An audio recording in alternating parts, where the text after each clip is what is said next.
hotheads in anime exist all over the place, often being the delinquents of the group. And while these two are far from delinquents, they take their hot-headedness really literally. Katsuki Bakugo, the explosive prodigy from My Hero Academia, and Shinra Kusakabe, the devil hero of Fire Force. In this episode, we will be excluding Shinra's Bancho Man transformation, for reasons we will explain later. But with that, I'm McDiz, and it's my job to go over their origin and skills to determine who would win in this episode of The Debate Club.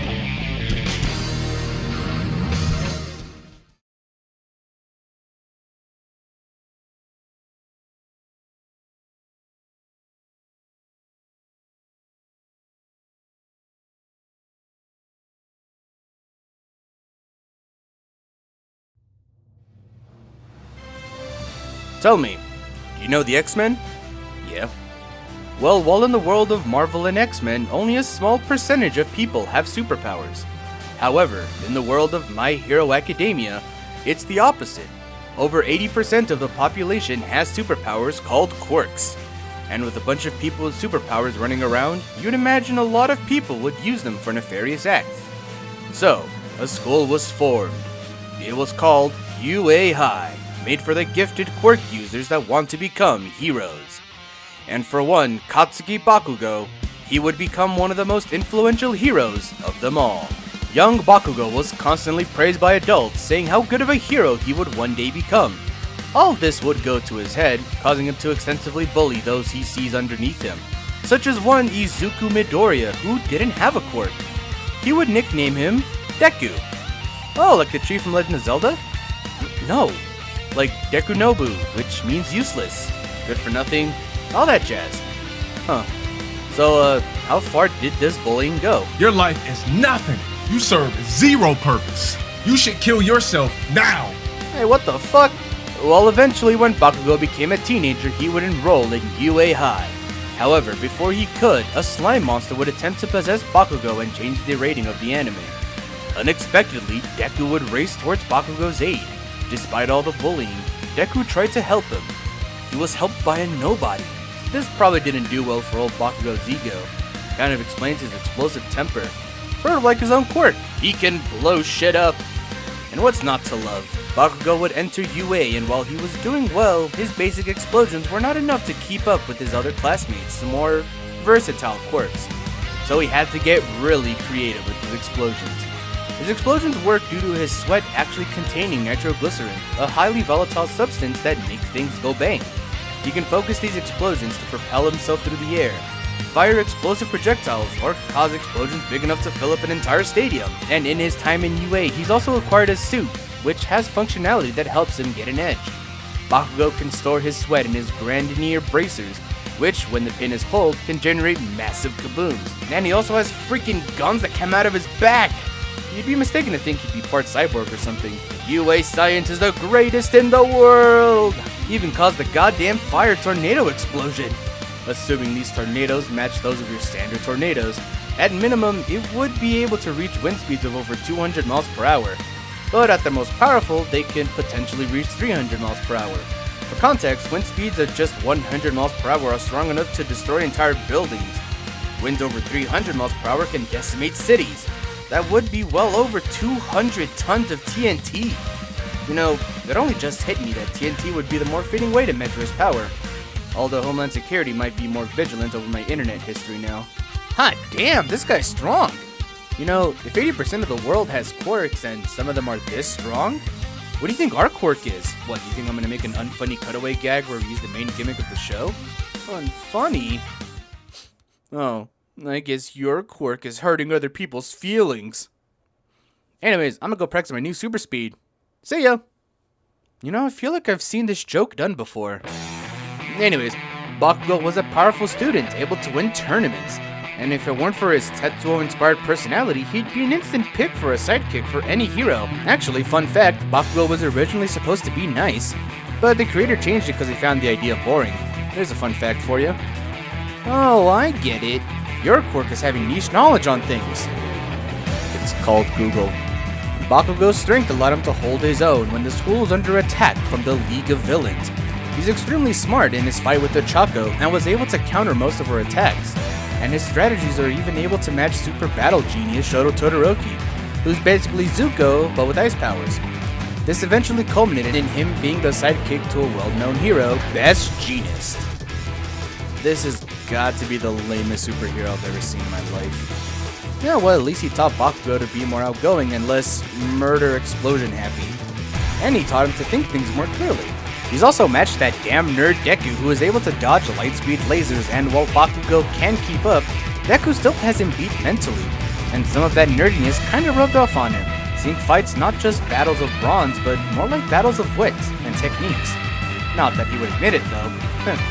Kinda sounds like a don't! What? Do not mention possibly romantic themes with these two. What? Aw, come on, you don't really think the internet would actually...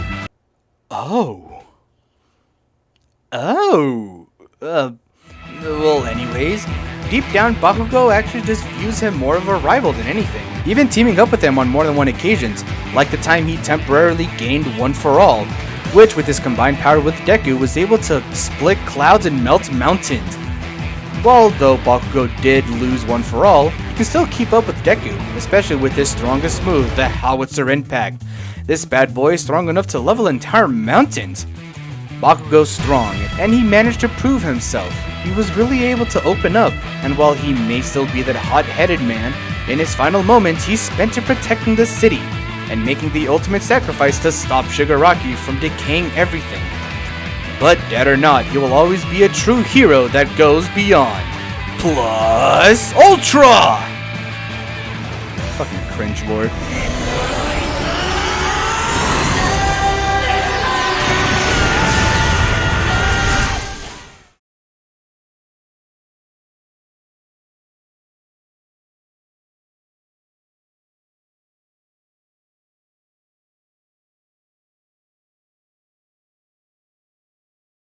The world as we know it would change forever. The old world, that is. Back then, it was, well, normal. That is until the Great Cataclysm changed that world forever. The world itself began to implode, houses burned, and humanity ignited. And for some reason, it gave animals the ability to speak. That's pretty cool. Humanity began to spontaneously combust. In real life, this phenomenon can potentially happen due to fat tissue or methane gas stored in the body, although many argue that's a myth. But we're not talking about the boring real life. We're talking anime, and in the world of Fire Force, those who spontaneously combust have two choices.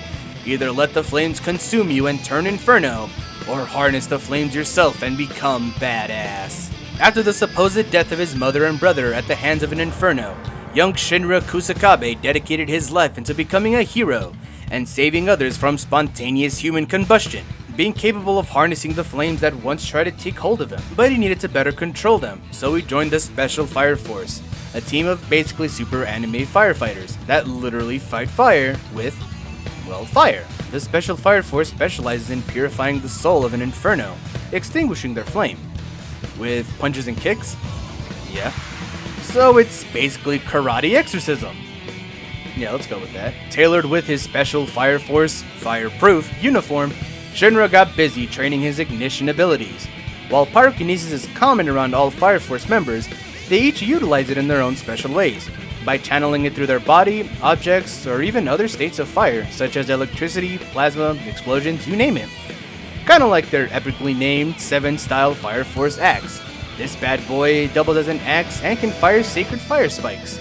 I think I can smell the next Fortnite anime crossover. Oh, hey, about that axe? What?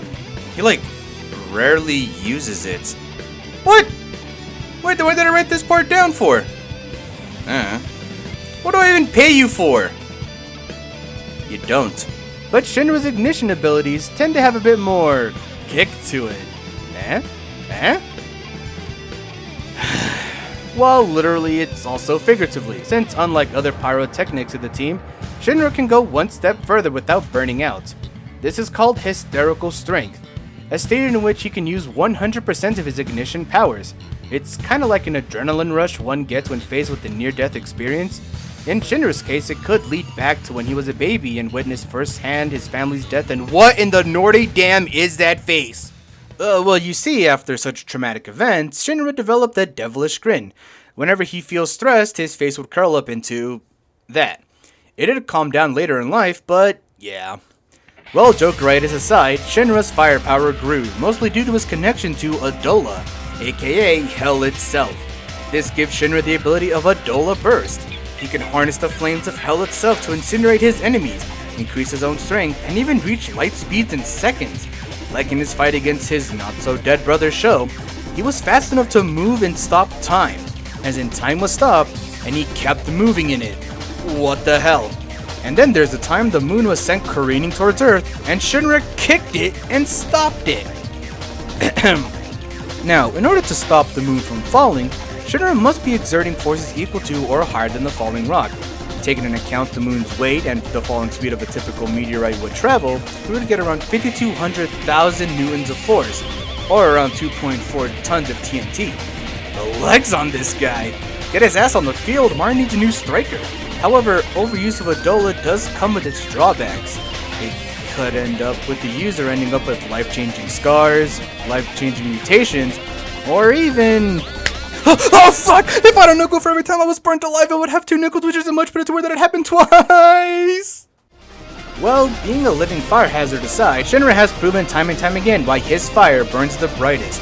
He's defeated countless infernos, matched their fire forest officers, and has even gone toe-to-toe with Evangelionists. Basically the higher-ups of the Fire Force hierarchy. So like, the Fire Force Vatican? Yeah, you can say that. He's gone toe-to-toe with the second pillar Charon, who can open the teeth of the moon. And he broke through former Captain Leonard Burns' shield, who's also someone who possesses hysterical strength, and then some, thanks to him being a 3rd generation. Which is impressive considering that Shinra is both a 3rd and 4th generation. Typically, the further down you are in the generations, the stronger your ignition abilities are. Those who are in the 4th generation are actually ones who can more or less use Adola without suffering too much backlash. That's not to say Shinra is immune to the effects. I mean, he did almost mess up his entire molecular structure by going zoom zoom against stop time. That reminds me, why is his brother not dead but his mom is? Well, as it turns out, the traumatic moment that set off the events of Shinra's life was actually orchestrated by the upper pillars. You see, much like Shinra, Sho was also a 4th generation.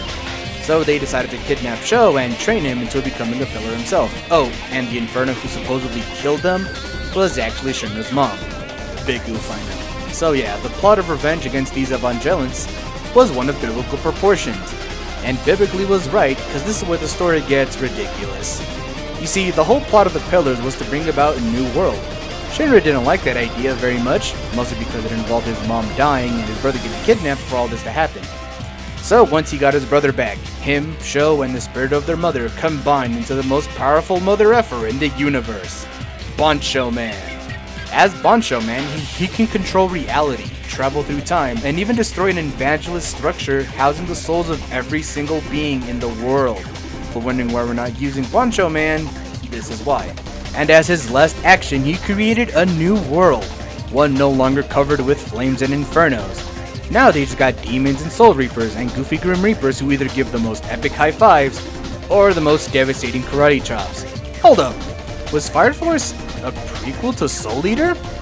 Well, yeah, I mean the moon was a dead giveaway, and the fact they just straight up used soul resonance.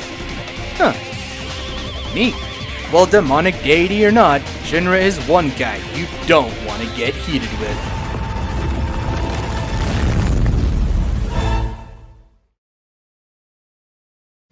And it's time! Both contestants are ready, and it is time to put the debate to rest.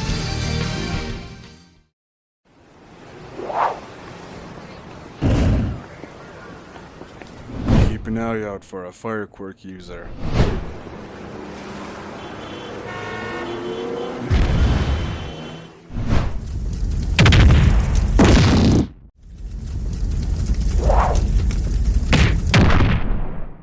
Hey, thanks for that! Are you the one with the fire quirk? Huh? Well, I wouldn't really call them quirky, but close enough. Spontaneous human combustion? Is he turning into an inferno?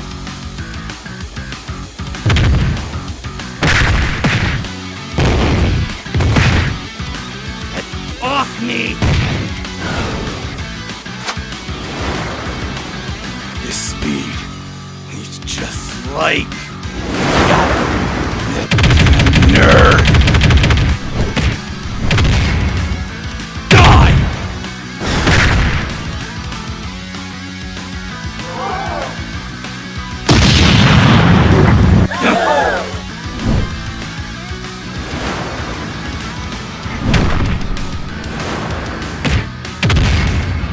It's too crowded.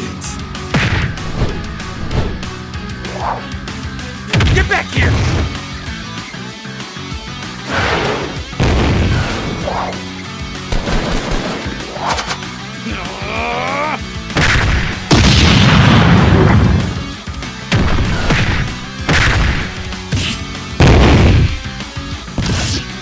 Nice toy.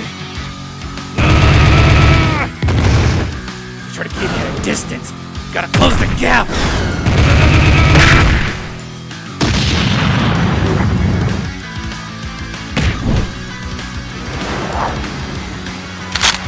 Don't let up, will you?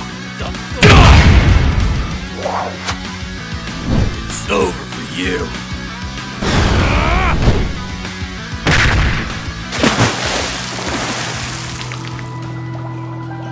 What?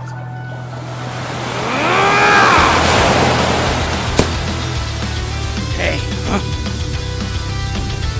Has anyone told you you have a fucking temper?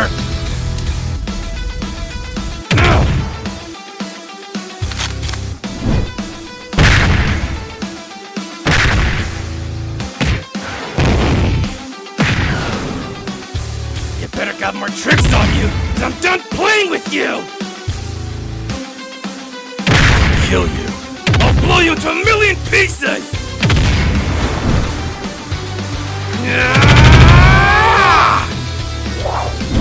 You want more tricks? I got one for you, you freak! Take this! My plus ultra!